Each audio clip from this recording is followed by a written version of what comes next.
you guys stand back just a little bit? Nobody go back on the computer side. I'm medical now.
Vamos a meternos por el lado.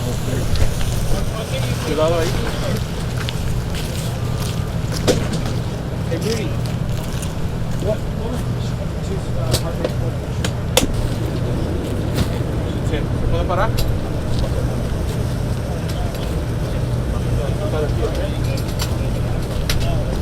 Let me get those back doors closer.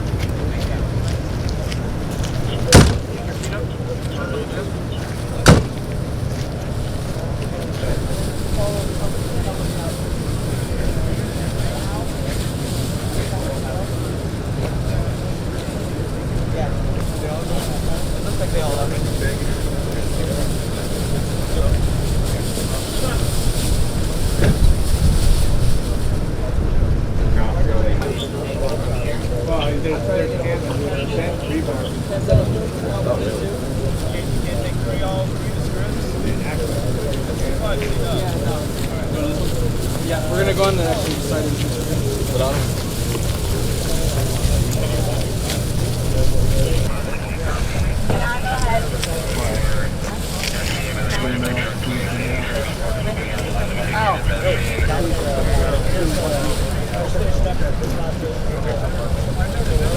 Huh? Yeah,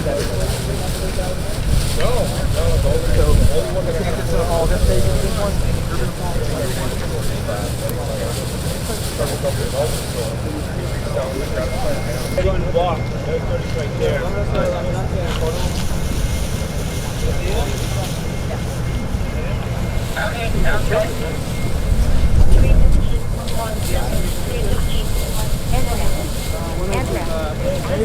We can do one more there. Yeah.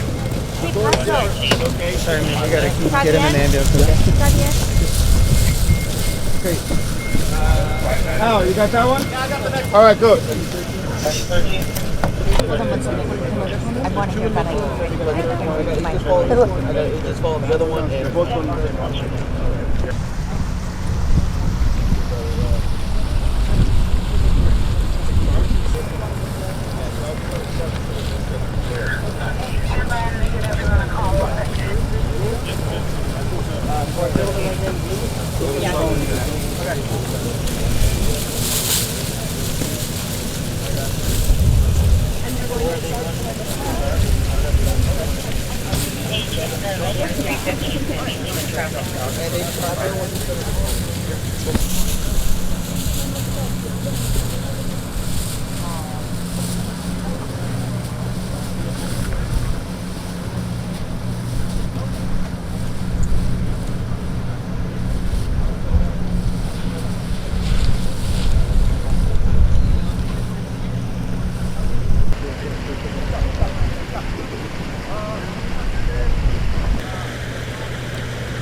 Okay. Has everybody got a good angle here? Yes. I'm rolling. Who's over there? You're good? So first of all, if you will, start with your name. Yeah, so I'm Public Affairs Officer Jarrett Decker, Jarrett, Decker, Decker, out of San Diego Sector Border Patrol. Okay, so tell us what happened, when it happened, etc. So at approximately 1 p.m., Border Patrol agents witnessed 5 individuals climb into the water culvert drainage system. And as they entered the tubes, they traveled north into the United States of America. Luckily, Border Patrol agents were able to respond to the area and make a safe rescue of all 5 individuals, and nobody was injured or harmed during this time. We did hear original reports that the water level was very high, so it was luckily that everybody was saved and rescued safely. So 1 o'clock they entered the culvert in where? In TJ or? Yeah, they entered the culvert just south of our location here. We're right there off Dairy Mart Road and Clearwater Road. So how far of a distance are we talking about from there to here?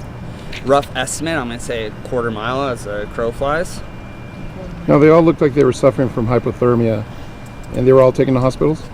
Yeah, so the issue is anytime these transnational criminal organizations exploit any of our drainage systems, because we have to raise the gates and anytime it rains. It's extremely dangerous. As I stated, we're lucky that this was a safe rescue and nobody was injured. The water could be very cold, as you guys have witnessed. We have got a lot of rain and a lot of storms this winter that we're going through. And as you guys are aware, this isn't a common, this is kind of a common thing. Yes, we had a large rescue that took place the day after Thanksgiving. So how they were entered at 1? What time did they come out over here? I'm not sure on what time they entered, but I do understand that when the Border Patrol witnessed individuals go into the culvert, we responded and we called San Ysidro Fire immediately because we know of the dangers that could take place when anybody's entering these confined spaces. But you said at 1 o'clock they saw them going in. Yes, Border Patrol agents witnessed individuals enter the tubes and they responded to the area and they performed a rescue.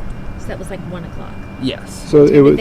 What time did they get here? I'm not sure on what time they got here, but I can guarantee you that the Border Patrol agents and San Ysidro Fire responded as quick as possible and performed a rescue to make sure nobody was injured at all during this rescue mission. So we had 3 males and 2 females. Was one of those females a juvenile? I am not sure on the ages. I believe all were Mexican nationals. I believe all were adult. That's the first reports that we heard, but we get that information to you guys when it comes more clear. Can you talk about it being dangerous? Can you talk to us a little bit about what it is like? How high is the water as they're coming through this tunnel? Yeah, so the issue is the water is flowing at a high rate of speed. During any times we have storms, we have to open up the grates just due to the debris. It creates a lot of damming effects if we leave the grates closed. So when the grates are open, the transnational criminal organizations will exploit these sewage systems, and it's not only the rushing water, but it's also the toxins that were found in the water. It makes it extremely dangerous to enter the water or even these confined spaces. These confined spaces are tight, dark, could be cold, and who knows if the current is going to be very swift and they have to deal with those dangers as well. How deep is it? I do not know the full size or diameter of the tunnels, but I assume that they're just typical drainage system tunnels. Now, you talk about the illegal organizations. Was the smuggler, the coyote, with them? I am not sure on the information of that, but I do understand that a lot of times these migrants are lied to, and it's just inappropriate to put individuals in these situations. It's extremely dangerous for anybody who enters these tunnels, and a lot of times we're grateful that we're here to make these rescues. And this was middle of the day. Yes. Surprising? No, not surprising at all. Anytime we get rain, they have to lift the gates, and they have to deal with these the criminal organizations exploiting some of our weaknesses with the infrastructure due to the floodwater. Can you explain a little bit more? The criminal organizations, those are not the people, correct, that you detained? No, those... Can you talk? what are the criminal organizations that you're talking The about? criminal organization are the groups of individuals that exploit these migrants for financial gain. They put a dollar sign on these migrants to smuggle them into the United States. They do not care about the well-being or any of that about these individuals. They just care about the dollar sign that's put on these individuals that were illegally smuggled into the United States. Do you have any idea how much they paid to have this happen, or what's the estimate? Can you give me something like that? No, I don't have an estimate on how much they do pay. I do understand that it is a pretty, it's a lucrative business, so that's why the criminal organizations put these individuals in danger. So now, will you investigate to find out if one of those people that was detained was a member of this criminal organization that you talked about? Of course, but the issue right now, and we could get further information on this maybe at a later time, but all individuals were taken to a nearby hospital just for further evaluation. As we stated, there's pollutants in this water, and a lot of them could have been very cold due to the water being cold from the storm runoff, so they were all taken to a hospital. So as of right now, I don't have much information on the individuals that entered the tubes. And what happens to them when they get out of the hospital? They're going to be put into Border Patrol custody and go through the typical process that anybody who enters the country illegally.